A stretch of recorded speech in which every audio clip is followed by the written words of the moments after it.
During World War II, Naval Air Station Kwajalein played a crucial role in the Pacific theater of operations, shaping the course of events that would eventually lead to the ultimate victory of the Allied forces over the Axis powers. This narrated history of Naval Air Station Kwajalein aims to provide a comprehensive account of its significance and development throughout the war. Located in the Marshall Islands, approximately halfway between Hawaii and the Philippines, the Kwajalein Atoll was a strategically vital position due to its proximity to key supply routes and the Japanese Empire's territories. Recognizing this, the Japanese occupied the atoll in December 1941, shortly after the attack on Pearl Harbor. They quickly set about constructing a naval air station on Kwajalein, which would eventually become the largest and most heavily fortified of their bases in the Marshall Islands. For much of the early years of the war, Naval Air Station Kwajalein served as a major staging ground for Japanese naval and air operations in the Pacific. The base enabled the Japanese to launch long-range reconnaissance and bombing missions, as well as provide a secure location for refueling and resupplying their fleets. However, as the tide of war began to turn in favor of the Allies, the need to neutralize this vital asset became increasingly apparent. The first major step towards the eventual capture of Kwajalein Atoll took place in November 1943, when U.S. forces launched Operation Galvanic, a campaign to seize the Gilbert Islands.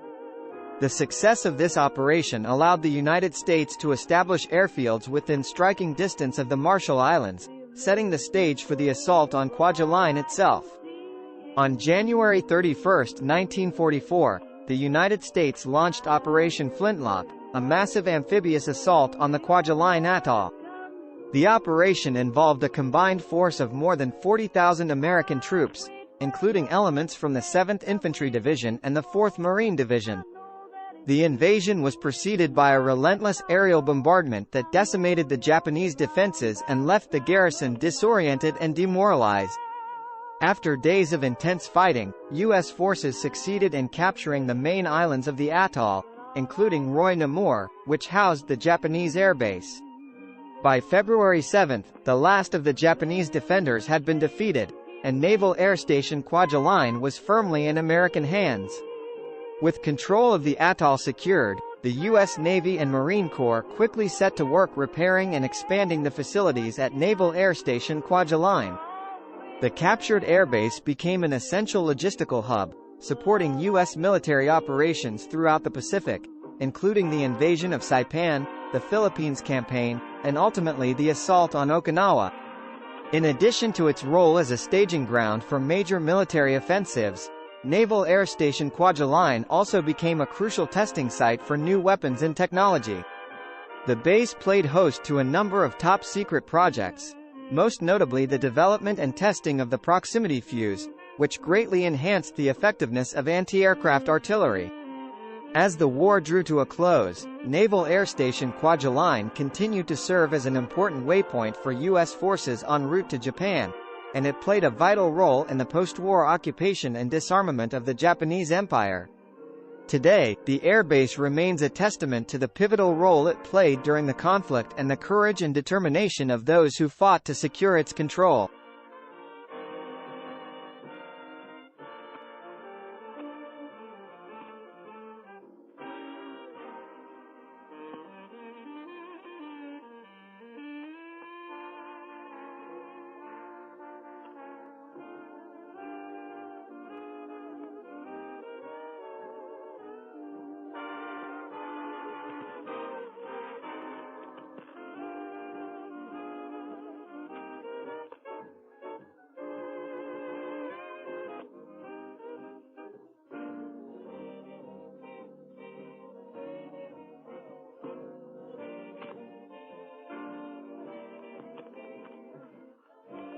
Much obliged you hopped on board for this snazzy trip through American life in the 1940s and 1950s, all captured through nifty vintage photographs.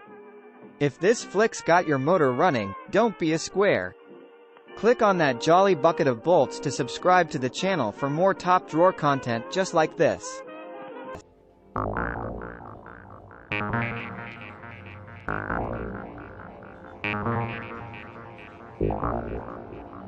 Yeah.